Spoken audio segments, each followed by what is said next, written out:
भोपाल से। कक्षा 12वीं की रसायन शास्त्र की कक्षा में आप सभी बच्चों का स्वागत, वंदन, अभिनंदन है। बच्चों, आज हम रसायन शास्त्र का अध्याय 4 रासायनिक बलगतिकी का अध्ययन करेंगे। तो आप कॉपी पेन निकाल लीजिए और हमारे साथ नोट करिए।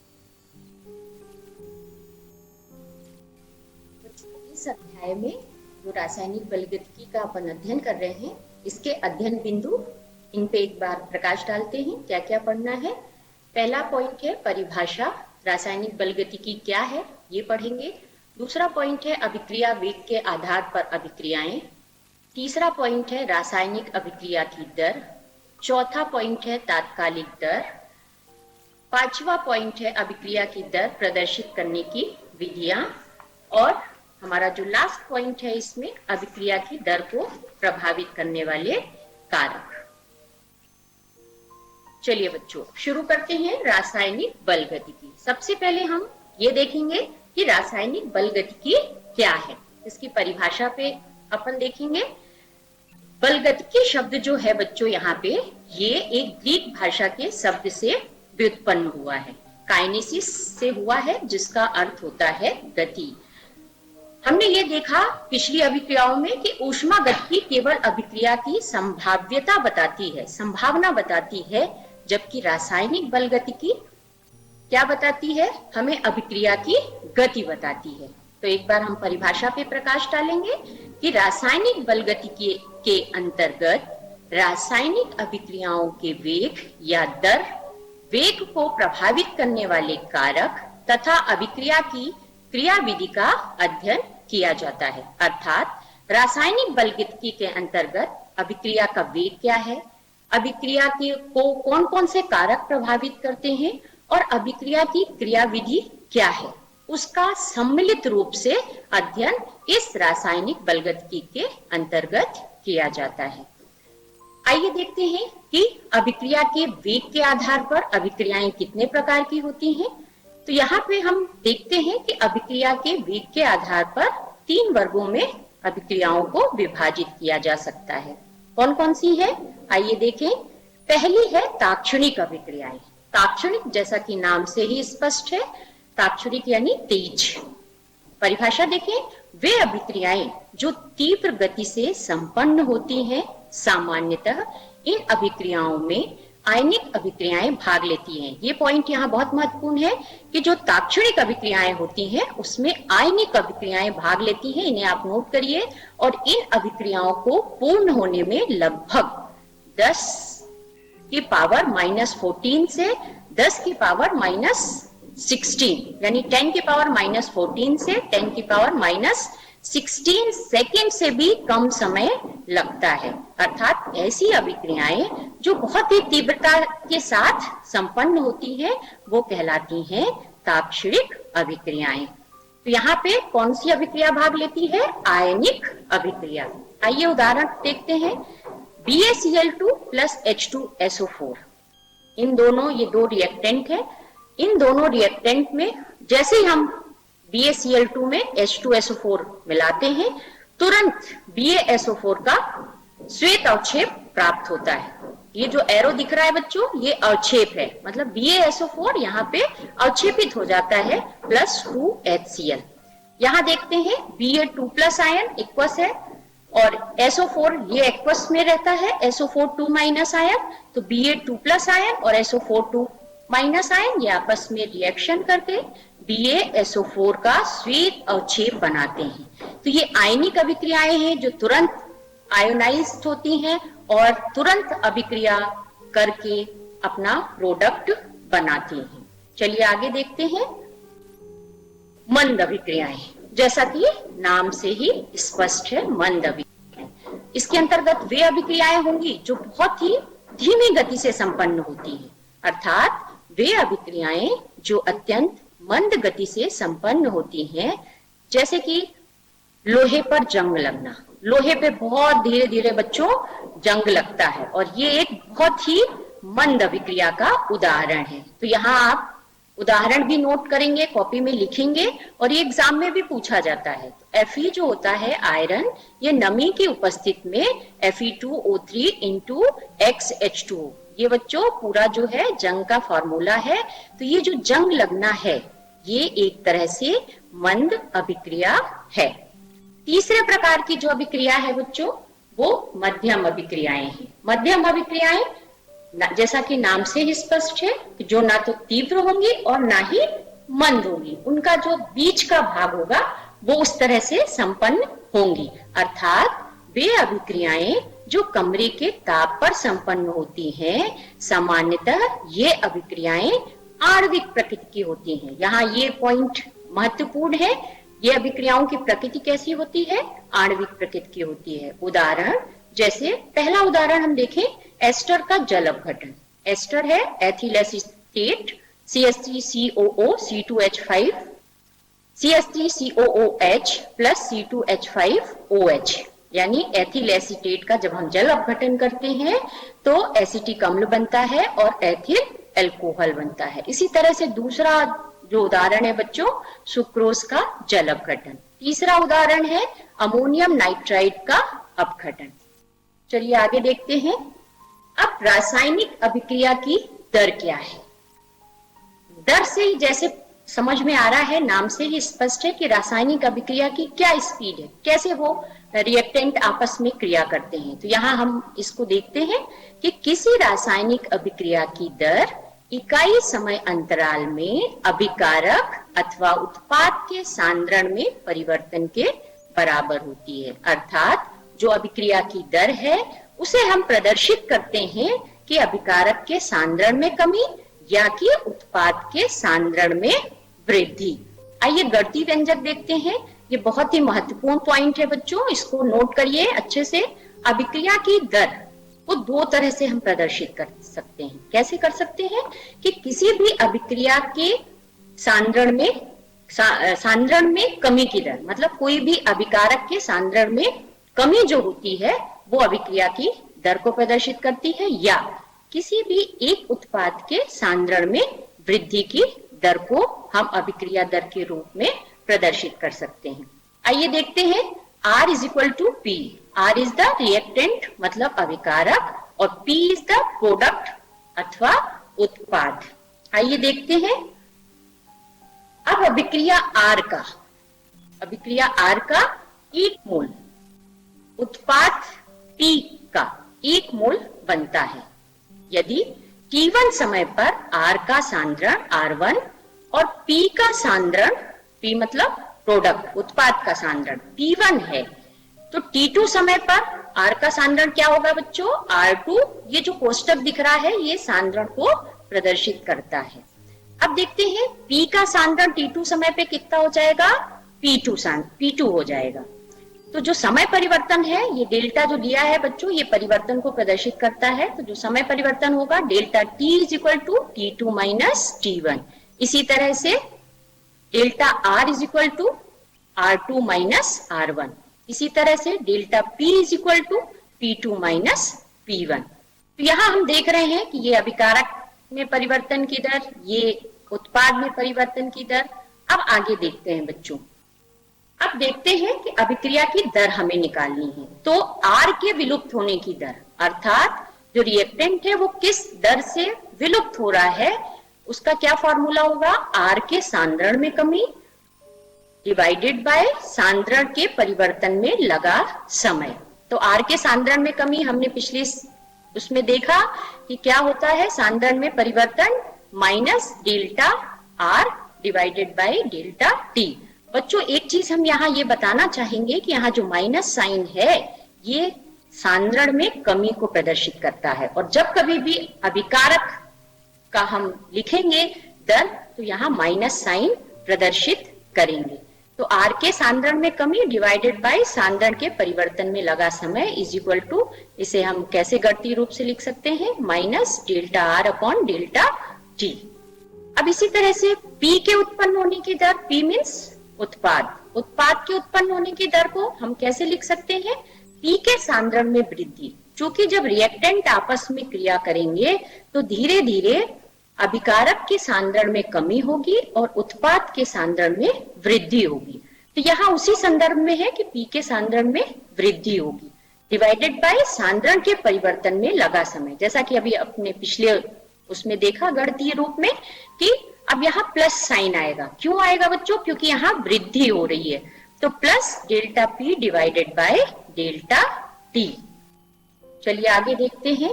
अब अभिक्रिया की दर की इकाई, ये भी महत्वपूर्ण है और ये भी एग्जाम में 1 नंबर के क्वेश्चन में पूछा जाता है और बच्चे अक्सर गलत कर देते हैं। तो अभिक्रिया की दर की इकाई क्या होगी? मोल प्रति लीटर प्रति सेकेंड। इसे इस तरह से भी प्रदर्शित कर सकते हैं, mole litre inverse second inverse. आइए अब अगले पॉइंट पे चलते हैं। अगला जो हमारा अध्ययन का बिंदु है वो है तात्क्षणिक या तात्कालिक दर। अब तात्कालिक दर क्या होती है ये समझेंगे। तो किसी विशेष क्षण पर निकाली गई अभिक्रिया की दर को तात्कालिक या तात्क्षणिक दर कहते हैं। एक निश्चित समय पे जो अभिक्रिया की दर को हम निकालते हैं बच्चों, उसे कहते हैं हम तात्कालिक या तात्क्षणिक दर। किसी अभिक्रिया की दर को अधिक यथार्थ रूप में दर्शाने के लिए उसकी तात्कालिक दर अधिक यथार्थ मान प्रस्तुत करती है। अर्थात यहाँ कहने का तात्पर्य है कि यदि हम किसी भी रासायनिक अभिक्रिया की दर को प्रस्तुत करते हैं तो उसके यथार्थ रूप में हम किस रूप में प्रदर्शित करेंगे? तात्कालिक दर के रूप में प्रदर्शित करेंगे। आइए आगे देखते हैं।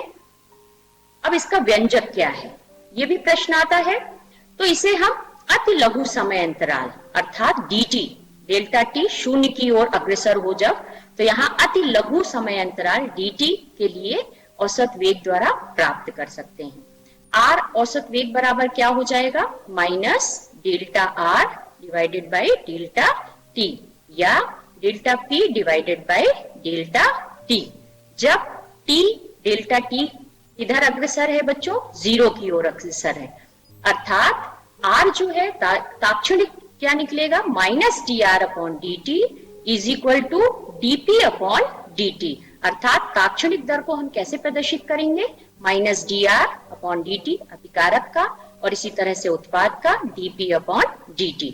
जहां पे मैंने पहले भी बताया बच्चों, जब भी हम कोई फॉर्मूला लिखते हैं तो उसको पूरा प्रदर्शित करना जरूरी होता है, वो आपके लिए अच्छा रहता है। तो यहाँ dr इज इक्वल टू क्या है? सांद्रण में अति अल्प परिवर्तन है और dt क्या है बच्चों? अति अल्प समय अंतराल है। अर्थात हम तात्क्षणिक दर को कैसे प्रदर्शित कर सकते हैं? सांद्रण में अत्यंत सूक्ष्म परिवर्तन डिवाइडेड बाय अत्यंत सूक्ष्म समय अंतराल।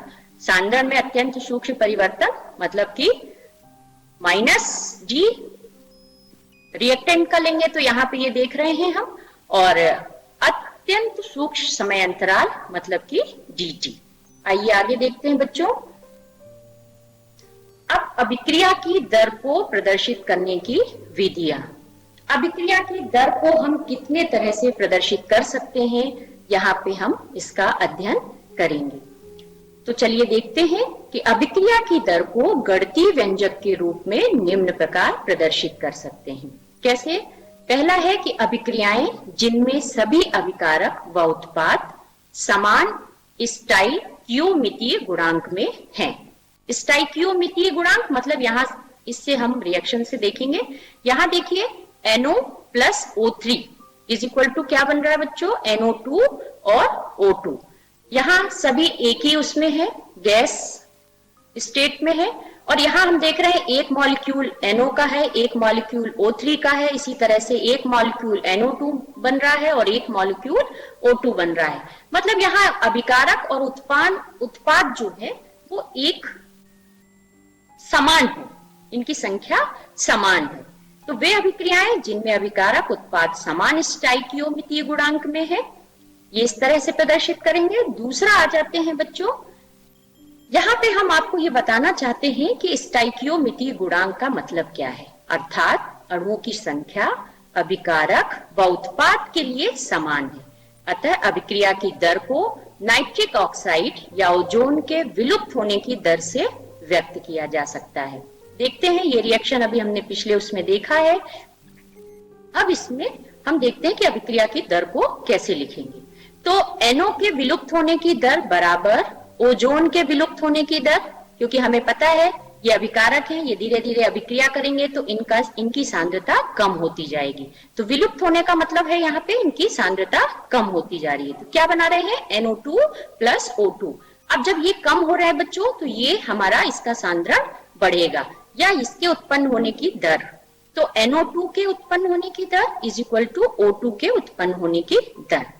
अब इसको गणितीय रूप में देखें, माइनस, जैसा कि मैंने पहले ही बताया अभिकारक है, इसका सांद्रण कम हो रहा है तो माइनस साइन आएगा, minus delta NO divided by delta T is equal to minus delta O3 divided by delta T। इसी तरह से यहाँ भी देखें, उत्पाद की बात कर रहे हैं हम यहाँ पे, तो delta NO2 divided by delta T, delta O2 divided by delta T। चलिए आगे देखते हैं। अब देखते हैं, उसमें तो समान स्टाइकियोमेट्री गुणांक था, अब इसमें देखते हैं दूसरे वे प्रकार की, जिसमें अभिकारक उत्पादों के भिन्न स्टाइकियोमेट्री गुणांक वाली अभिक्रिया होती है। उदाहरण कैसा है, जैसे H2 plus I2 is equal to 2HI। अब यहाँ हम देख रहे हैं कि जो H है, H भी एक है, I भी एक है, और बन क्या रहा है बच्चों हमारा 2HI। यहाँ यानी दुगना उत्पादन हो रहा है HI का। तो H व I की यानी हाइड्रोजन व आयोडीन के विलुप्त होने की दर समान है, परंतु HI के उत्पन्न होने की दर इसकी तुलना में दुगनी है, जैसा कि समीकरण से स्पष्ट है और मैंने आपको अभी समझाया है। अतः सांद्रण में परिवर्तन की दर को अभिक्रिया में उपस्थित अभिकारक या उत्पाद के स्टाइकियोमेट्री गुणांक से विभाजित कर दिया जाता है। अर्थात जो भी सांद्रण परिवर्तन की दर है और अभिक्रिया में उपस्थित है अभिकारक या उत्पाद, उनको स्टाइकियोमेट्री गुणांक से विभाजित कर दिया। बहुत इंपॉर्टेंट पॉइंट है बच्चों, अपने को एक रिएक्शन देते हैं और अपन को इसी हिसाब से, तो ये पॉइंट को आप अंडरलाइन करिए। अब देखते हैं कि इस अभिक्रिया को हम कैसे अभिक्रिया दर इसकी लिखेंगे। तो अभिक्रिया दर बराबर क्या हो जाएगा, minus delta H2 divided by delta T is equal to minus delta I2 divided by delta T is equal to, अब यहाँ 2 है तो 1/2, 1/2 कर देंगे, और delta HI divided by delta T। तो जब कभी भी इस तरह का भिन्न स्टाइकियोमेट्री गुणांक वाली अभिक्रियाएं आएंगी बच्चों, तो अपने को जो भी इनका रहेगा उससे अपन डिवाइड कर देंगे, जो भी इनकी संख्या रहेगी 1 करके हो जाएगा, 1/2, 3 है तो 1/3 हो जाएगा। चलिए आगे देखते हैं। अब आता है हमारा बहुत ही महत्वपूर्ण इस अध्याय का टॉपिक, अभिक्रिया की दर को प्रभावित करने वाले कारक, जिसका कि अध्ययन हम बलगतिकी में करते हैं।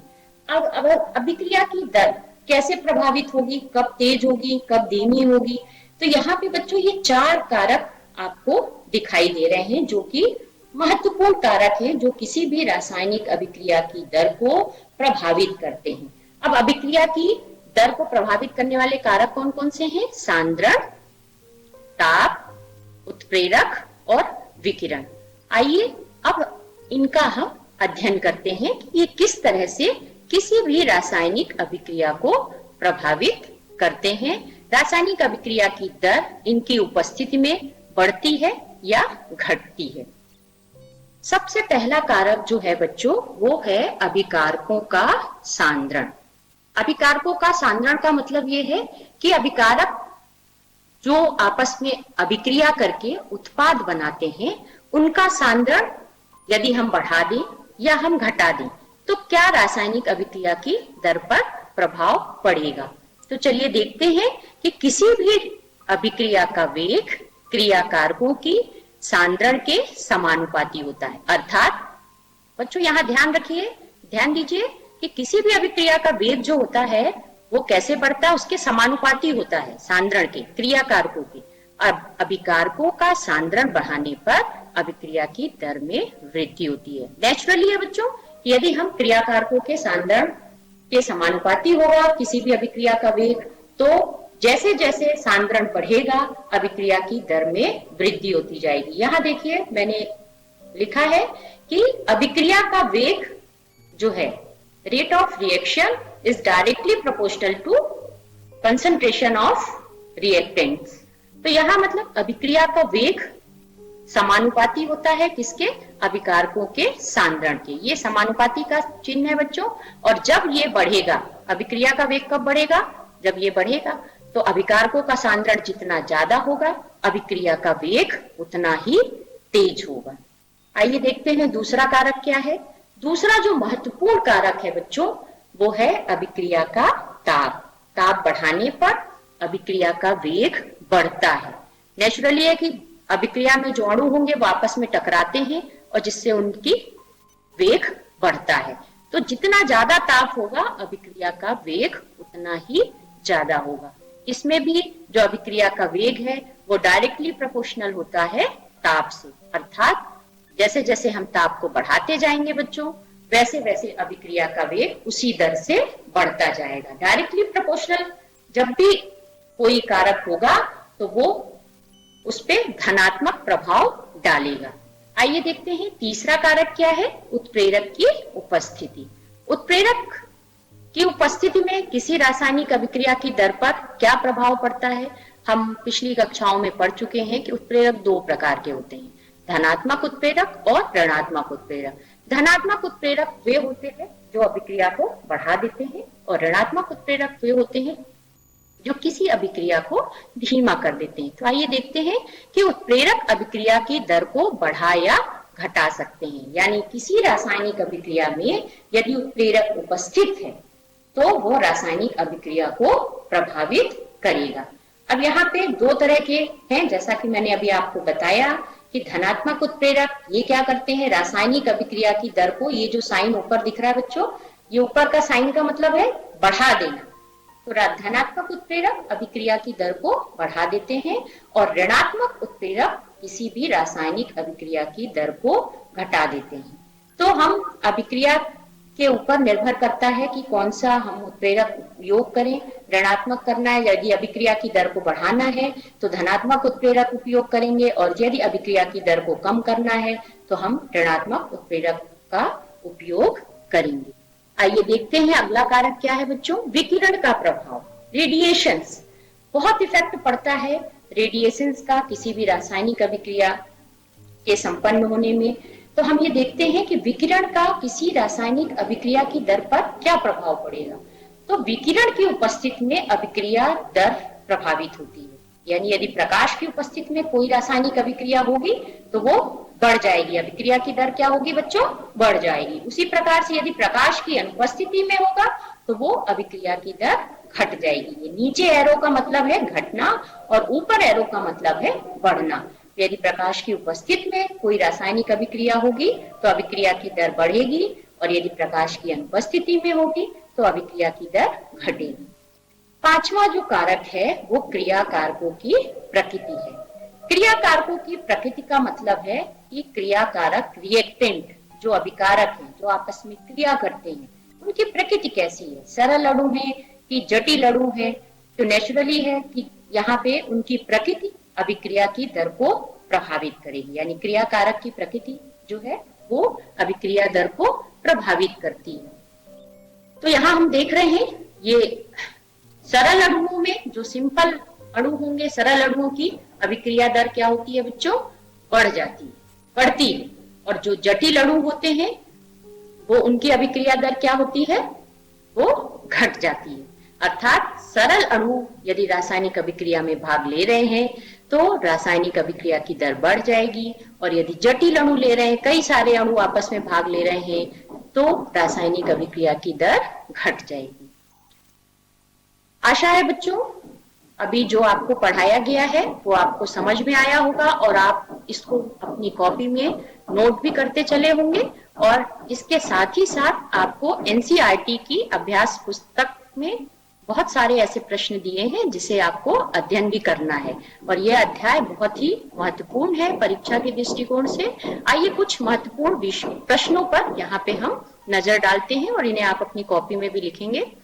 पहला प्रश्न है जो ताक्षणिक व मंद अभिक्रियाएं उदाहरण सहित परिभाषित कीजिए। दूसरा है रासायनिक अभिक्रिया दर से आप क्या समझते हैं। तीसरा है तात्कालिक दर क्या है, और इसमें सूत्र भी आप लिख सकते हैं।